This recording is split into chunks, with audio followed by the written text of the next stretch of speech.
अस्सलाम वालेकुम वरहमतुल्लाहि वबरकातुहू माय ब्रदर्स एंड सिस्टर्स, मेरे भाई और बहनों। तो हम सबको मालूम है कि अल्लाह इज़ आ क्रिएटर। अल्लाह ने हमें बनाया है। अब अल्लाह ने पूरी दुनिया को बनाया, पूरी कायनात को बनाया। अल्लाह ने जन्नत जहन्नम को बनाया। पूरी कायनात को चलाने वाला वही है बेशक। तो जब उन्होंने इस सब को बनाया तो क्यों और कैसे बनाया है, थोड़ा थोड़ा अंदाज़ा लगा सकते हैं। हमारे स्कॉलर्स, इस्लामिक स्कॉलर्स के पास ये नॉलेज है, थोड़े रेफरेंसेस है, थोड़ा हम जानते हैं इस्लाम के नॉलेज के हिसाब से। लेकिन एग्जैक्टली डिटेल में, एकदम बारीकी में क्यों और कैसे, ये हमें नहीं मालूम। तो इससे प्रूव होता है कि अल्लाह की कुछ ना कुछ मसलियत हमेशा होती है हर काम में। कभी अल्लाह की मसलियत जाहिर होती है, कभी अल्लाह की मसलियत पोशीदा होती है, हिडन होती है, वो दिखती नहीं है। उसमें कुछ मसलियत होती है, कोई रीज़न होता है, लेकिन हमें मालूम नहीं होता। अल्लाह के हर काम में मसलियत हमेशा अच्छी होती है, क्योंकि जैसा मैंने बोला कि बताया अभी थोड़े वक्त पहले कि हमने बताया थोड़े वक्त पहले कि अल्लाह ने पूरी कायनात को बनाया है, पूरी दुनिया को बनाया है, हमें बनाया है, जिन को बनाया है, सारे मखलूक को बनाया है। तो इसमें अल्लाह की अच्छी ही मसलियत होती है। सिर्फ कभी शायद उसका अंजाम तुम्हारे लिए इंडिविजुअली बुरा हो सकता है। मैं ये क्यों बता रहा हूँ, क्योंकि अगर आपने अल्लाह को नाराज कर दिया, आपने अल्लाह में बिलीव नहीं किया, अल्लाह के पर शक करा, शिर्क करा, तो अल्लाह की मसलियत अच्छी ही है, लेकिन शायद उसका अंजाम तुम्हारे लिए बुरा हो सकता है। ये मैं नेगेटिव पॉइंट क्यों बता रहा हूँ पहले, क्योंकि बाद में बहुत पॉजिटिव पॉइंट आती है। क्योंकि अगर हम अच्छे बंदे हैं और अगर बुरे हैं तब भी अच्छे बन सकते हैं, तौबा करके। तौबा करना ऐसा है कि अल्लाह को बस सच्ची तौबा कर ले कि ये काम मैं वापस नहीं करूँगा, ये शिर्क में वापस नहीं करूँगा, ये नाराज में नहीं करूँगा अल्लाह को, तो अल्लाह कबूल करता है हमेशा हमेशा के लिए, तो आपको माफ़ कर देता है वो चीज़ के लिए। ये बात याद कर रखे कि तुम वो चीज़ को वापस रिपीट नहीं करोगे, वो गुनाह को वापस रिपीट नहीं करोगे। तो सच्ची तौबा मांगो कि तुम वो गुनाह को वापस रिपीट नहीं करोगे और वो गुनाह कभी नहीं करोगे। बस माफ़ी मांग लो, अल्लाह आपको माफ़ कर देगा। फिर वापस तुम अच्छे बंदे हो, नेक काम करो, नेक काम करो। ये मैं क्यों बोल रहा हूँ, क्योंकि अच्छे बंदे होते हो तो अल्लाह की मसलियत हमेशा ही अच्छी होती है तुम्हारे मामलात में। जैसे फॉर एग्जाम्पल कोई मुश्किलात आ गई तो हमें समझ नहीं पड़ रहा है कि ये क्यों हो रहा है, क्या हो रहा है। लेकिन अगर हम अच्छे बंदे हैं अल्लाह के, हमारे अखलाक अच्छे हैं, हमारे सवाब है, हमारे अमल अच्छे, हम किसी का बिगाड़ते नहीं है, हम नमाज पढ़ते, हम कुरान पढ़ते, हम अच्छे बंदे, तो अल्लाह क्यों हमारे लिए कुछ बुरा करेगा, क्यों हमारा कुछ बिगड़ेगा, क्यों कुछ वो होगा। हर चीज में अल्लाह की मसलियत अच्छी ही अच्छी होगी। हमें टेंशन फ्री हो जाना एट दिस पॉइंट। मुश्किल आई, हमें टेंशन फ्री। हम अल्लाह के अच्छे बंदे। जो कुछ हुआ मेरे को समझ नहीं पड़ा क्यों हुआ, मेरे साथ क्यों हो रहा है ये सब, नहीं नहीं नहीं, अल्लाह की मसलियत, अल्लाह की मसलियत में, बस अल्लाह की मसलियत। कितनी बार हम बहुत खराब तरीके से रिएक्ट करते थे, अल्लाह क्यों हमारे साथ तुम कर रहे हो, हम अल्लाह से लड़ बैठते, अल्लाह क्यों कर रहे हो तुम हमारे साथ, क्यों इसकी फलाना फलाना की मौत हो गई, क्यों ये हो गया, क्यों हो गया, क्यों मेरी बिजनेस डाउन हो गई, क्यों अचानक मेरे साथ ही सब मेरे साथ ही क्यों। तो ऐसी सब बातें हम करते हैं तो हम अल्लाह से लड़ बैठते हैं। हमें ये नहीं करना चाहिए। हमें बस अगर अच्छे बंदे हैं तो अगर कुछ कमी है हमें तो हम तौबा कर ले और अच्छी चीजें करने लगे, और अच्छे बंदे हैं तो बहुत ही अच्छा। हम हमारे साथ हमारा कुछ बिगड़ ही नहीं सकता है, कुछ बिगड़ नहीं सकता है हमारा, कुछ बिगड़ेगा ही नहीं, कुछ बिगड़ेगा नहीं। हमें क्वेश्चंस नहीं आस्क करने की जरूरत है कि क्यों हमारे साथ, बस अल्लाह की मसलियत, अल्लाह की मसलियत, सब अच्छा ही होने वाला है। अल्लाह क्यों हमारा कुछ भी बिगाड़ेगा, क्यों हमारा कुछ भी बिगाड़ेगा, क्यों। जब हम अच्छे हैं, अल्लाह की राह पर है, तो अल्लाह क्यों हमारा कुछ बिगाड़ेगा। मसलियत जो भी हो, चाहे वो टाइम पे दिख रही है या नहीं दिख रही है, वो अच्छी ही होने वाली है। मसलियत में एक और बात आ जाती है, यकीन, सबर। सबर सबर और यकीन, तवक्कल अल्लाह पे करना और यकीन, सबर, ये इतनी बड़ी इबादतें हैं, इतनी बड़ी इबादतें हैं, सोच भी नहीं सकते हैं हम।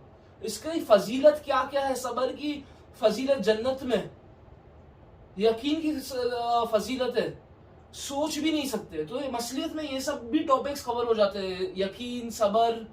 एक और टॉपिक जो कवर होता है मसलियत में, वो है आजमाइश। तो अल्लाह की कभी कभी मसलियत ऐसी होती है कि वो अपने बंदे को आजमाना चाहता है। अब अल्लाह की मसलियत ये भी होती है, जिसको वो ज्यादा, जो बंदे को जिसको वो ज्यादा आजमाता है, उससे वो ज्यादा प्यार करता है। तो ये भी एक मसलियत है। तो हमें होप लूज नहीं करना चाहिए कि अल्लाह हमें क्यों आजमा रहा है, क्यों हमें ये बर्डन दे रहा है। अल्लाह की मसलियत में भाई और बहनों, कि वो तुम्हारे से प्यार करता है, वो तुम्हारे को आजमा रहा है। अगर हम पर ये आजमाइशें नहीं होती, अगर हम पर ये मसलियतें नहीं आती, तो शायद हम लोग जन्नत भी नहीं जा पाते। तो अल्लाह की यही मसलियत है क्या? शायद ये अल्लाह की मसलियत हो है क्या, हमें जन्नत तक पहुंचाना हो अल्लाह को, तो हमें ऐसा टेस्ट कर रहा है, आजमाइश में डाल रहा है। बस ये अब पोशीदा हो जाती है, हिडन। तो अल्लाह की मसलियत को समझो, टाइम लो, रजिस्टर करो। जो कुछ भी मैं बोला ये वीडियो में थोड़ी वक्त पहले, टाइम करो, रजिस्टर करो दिमाग में। और टफ चीज है रजिस्टर करने को, लेकिन बहुत सिंपल बन जाती है एक बार तुम अंडरस्टैंड कर देते हो इसको। अल्लाह हमें आजमाता है, अल्लाह की बहुत से रीजंस होते हैं। पूरी दुनिया को अल्लाह बनाया, पूरी दुनिया को अल्लाह बनाया। ऑफकोर्स अल्लाह की मसलियत होती है, अल्लाह हमसे बेहतर जानता है। अल्लाह की हिकमत काबिल तारीफ है, काबिल तारीफ से बढ़कर है। तो Allah is all wise, Allah is all knowing, Allah अकबर, अल्लाह इज द ग्रेटेस्ट। तो अल्लाह पे भरोसा करो, ये जो भी मसलियत होगी वो अच्छी होगी। बस मुझे अच्छा होना है, मुझे किसी का कुछ बिगाड़ना नहीं है, मुझे किसी का कुछ बिगाड़ना नहीं है, बस खत्म। मेरे को अच्छा होना है, मेरे को कुरान पढ़ना है, मेरे को नमाज पढ़ने का है, मेरे को मेरे अखलाक अच्छे रखना है, मेरे को किसी का कुछ बिगाड़ना नहीं है, मेरे को किसी का दिल दुखाना नहीं है, मेरे को अल्लाह को नाराज नहीं करना है। बस ये सब अपने दिमाग में रखना है। फिर अल्लाह जो करेगा अच्छा ही करेगा, वही उसकी मसलियत है, वही उसकी मसलियत है। वो जो भी करेगा अच्छा करेगा। तो ये भाई और बहनों, और एक लास्ट चीज जो मैं ऐड करना चाहता हूँ, जो बहुत इंपॉर्टेंट है, जो मिसिंग हो जाती है अगर मैं उसके बिना बात करना बंद करूं मेरी, तो वो है हमारा बेस्ट देना, हमारा सबसे ज्यादा, जितना हमसे बन सके उतना देना। अब इतनी ज्यादा चीजें मैं बोल चुका हूं, लेकिन इतनी ज्यादा चीजों पर अमल करना भी, बोल तो मैं एक, आई थिंक अभी तक 5 या 10 मिनट भी होगी, मैं बोल तो बहुत कुछ चुका हूं, लेकिन हर चीज पर अमल करना बहुत मुश्किल होता है।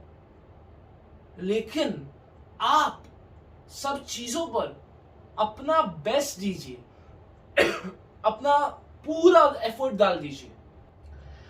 एक अगर कांटा भी चुभता है तो अल्लाह हमें उसका अजर देता है। तो क्या अल्लाह तुम्हारे एफर्ट्स को देखकर नहीं राजी होगा तुमसे? नहीं राजी होगा तुमसे? कैसा नहीं राजी होगा तुमसे? राजी ही राजी होगा। वो जो भी अपनी मसलियत के हिसाब से करेगा वो अच्छा ही करेगा। तो अपना पूरा बेस्ट डाल दो और सो जाओ, बिस्तर में कंबल ओढ़ के सो जाओ, खत्म। सब अच्छा होने वाला है मेरा, सब अच्छा होने वाला है। अपना बेस्ट दीजिए, अपना बेस्ट दीजिए, अपना जितना हो सके बने उतना दीजिए, पूरा करा, कोई कसर मत छोड़िए अच्छे बनने में, कोई कसर मत छोड़िए, कोई कसर मत छोड़िए। अपना पूरा बेस्ट दीजिए और बिस्मिल्लाह ही तवक्कलतु अल्लाह, मेरा पूरा तवक्कल अल्लाह पर है, बस। और आपको जो ऐड करना है जोजा, मैं तो बहुत कुछ बोल चुका हूँ, बहुत ही ब्यूटीफुली एक्सप्लेन किया जो भी आपने किया। मैं पहली बार ही मतलब सुन रही हूँ जो भी सुनी, और बहुत ही अच्छा माशाल्लाह से एक्सप्लेन किया आपने। जो भी बात बोली अल्लाह की हिकमत की, बहुत सही बोली। क्योंकि ऐसा होता है ना, हम कहीं ना कहीं जानते हैं लेकिन ऐसा हो जाता है कि हम बहुत ज़्यादा इमोशनल हो जाते हैं, जब तकलीफ में होते हैं तो इमोशंस बहुत ज़्यादा आ जाते हैं, तो हम भूल जाते हैं और हम कहीं ना कहीं अल्लाह से सवाल करने लगते हैं, अल्लाह मैं ही क्यों, आखिर मैं ही क्यों, आपको मैं ही मिलती हूँ। पूरी दुनिया में इतनी बड़ी दुनिया, ऐसा बोलते हैं, पूरी दुनिया में इतनी बड़ी दुनिया है, सिर्फ मैं ही मिली तुझको, हमेशा मैं ही मिलती हूँ। इस तरह के सब बोलने के लिए आ जाते हैं, ऐसा होता है। पर बहुत ही सही आपने बोला कि अल्लाह की जो मसलिहत है ना, हम जानते नहीं है। अब ये एक इस तरह से हम लोगों को जब ऐसा कुछ हो ना, जब समझ में नहीं आए क्यों हो रहा है, क्या हो रहा है, बहुत दर्द में है, तो बस जैसे आपने बोला यही सोचना चाहिए कि अल्लाह इज ऑल नोइंग, वो सब जानता है, ही इज ऑल वाइज, हिकमत वाला है, सबसे ज्यादा हिकमत वाला है। और अल्लाह इज ऑल लविंग, अल्लाह हमसे बहुत प्यार करता है। जब ये तीन चीज हम सोच लेना कि अल्लाह हमसे बहुत प्यार करता है, अल्लाह बहुत हिकमत वाला है, अल्लाह सब कुछ जानता है, तो बेहतर जाना। जब हम ये तीन चीज पॉइंट सोच लेंगे तो फिर हमारा टेंशन एक दूर हो जाएगा कि जो हमसे सबसे ज्यादा प्यार करता है और हमसे बेहतर जानता है और सब कुछ जानता है, तो वो हमारे साथ अच्छा ही करेगा। अब ये एग्जाम्पल इस तरह से ले लीजिए कि कोई छोटा बच्चा होता है, ठीक है, अब कोई मेडिकल रीजंस की वजह से उसके माँ बाप को उसका पैर कटवाना पड़े। अगर वो नहीं कटवाए तो हो सकता है कुछ जहर का भी ऐसा होता है कि पूरे बॉडी में फैल जाए और उससे वो मर सकता है, तो फॉर ग्रेटर रीजन उसका पैर काटना पड़े, राइट। तो पैर जब काटना पड़ेगा तो वो बच्चे को क्या समझ में आएगा, ये मेरे माँ बाप ऐसा क्यों कर रहे हैं, क्यों कर रहे हैं, उन लोगों को समझ में नहीं आएगा, बच्चे को इतनी समझ नहीं होती है, समझ में नहीं आएगा, लेकिन माँ बाप जान रहे हैं वो क्यों कर रहे हैं, उसके प्यार में कर रहे हैं। तो यही जब कुछ ऐसे पेन में हम होते हैं ना, तो बस ये सोचना चाहिए जो माँ बाप से भी हमसे ज्यादा प्यार करता है ना, वो हमें कभी भी दर्द नहीं देगा, उसमें कुछ ना कुछ भलाई हिकमत होगी। क्योंकि हम क्या देखते हैं, हमारे पास जो हमारा दिमाग है ना बहुत छोटा होता है, जैसे बच्चे का दिमाग मैंने दिया उससे तो कई कई कई गुना हमारा छोटा है, और अल्लाह का तो सबसे अच्छा है, सबसे अच्छा है अल्लाह। अल्लाह सब जानता है, बहुत हिकमत वाला है। तो हम एक छोटी सी मतलब एक पिक्चर होती है, कंप्लीट पिक्चर, तो पिक्चर में बहुत पिक्सल्स होते हैं, राइट, छोटे छोटे छोटे छोटे पिक्सल्स होते हैं। तो हम वो छोटी सी पिक्सल देखकर पूरी पिक्चर हम नहीं देख पाते और समझ में नहीं आता वो पिक्चर है क्या चीज की। और वो अल्लाह के पास ना वो पूरी पिक्चर देख रहा है, क्या है ये, क्या हो रहा है तुम्हारी जिंदगी में, और हम पिक्सल देखकर घबरा रहे हैं, क्या हो सकता है, क्या हो सकता है, क्या नहीं हो सकता है, बहुत दिमाग चला रहे हैं। लेकिन जब हमारे पास है ही नहीं पिक्चर, तो हम क्यों इतना सोच रहे हैं। बस ये सोच लेना कि अल्लाह के पास पूरी पिक्चर है, तो हम छोटे दिमाग से मतलब इतना सोचने की जरूरत नहीं, घबराने की जरूरत नहीं है। बस अल्लाह पे तवक्कल करें, और अल्लाह पे, जैसे अली ने बोला, अल्लाह पे तवक्कल करके कंबल तानिए, गोदरा बोलते हैं ना मुंबई लैंग्वेज में गोदरा तानिए और सो जाइए, बस आराम से टेंशन फ्री होकर सो जाइए। नहीं, जैसे इन्होंने बोला कि एफर्ट्स लेना इंपॉर्टेंट है, जरूर दुआ कीजिए और जो भी अल्लाह ने बताया वो कीजिए, लेकिन टेंशन में जो जगते हैं ना हम रात में, एक्स्ट्रा सब कुछ करने के बाद भी जगे हुए हैं, 2 बज रहे, रात के 3 बज रहे और आंखें खुली हुई है, उल्लू जैसे हम जग रहे हैं और पूरी रात नहीं सो रहे हैं, ज़ॉम्बी बने फिर रहे, वो करने की जरूरत नहीं, वो टेंशन मत लीजिए, तब सो जाइए आप। तो बहुत अच्छे से आपने बताया, जज़ाकल्लाह खैर, माशाल्लाह। बस इतना ही बोलना था मुझे। माशाल्लाह माशाल्लाह, सुभानअल्लाह, very nice points that you divided very nice points, माशाल्लाह, अल्हम्दुलिल्लाह अल्हम्दुलिल्लाह। तो हमारे व्यूअर्स, आज के लिए हम इधर ही एंड करते हैं, तो बहुत लंबी हो जाएगी ये वीडियो और बहुत कुछ पॉइंट्स ऐड हो चुके हैं। अल्हम्दुलिल्लाह, सुभानअल्लाह, अस्सलाम वालेकुम व रहमतुल्लाहि व बरकातुहू।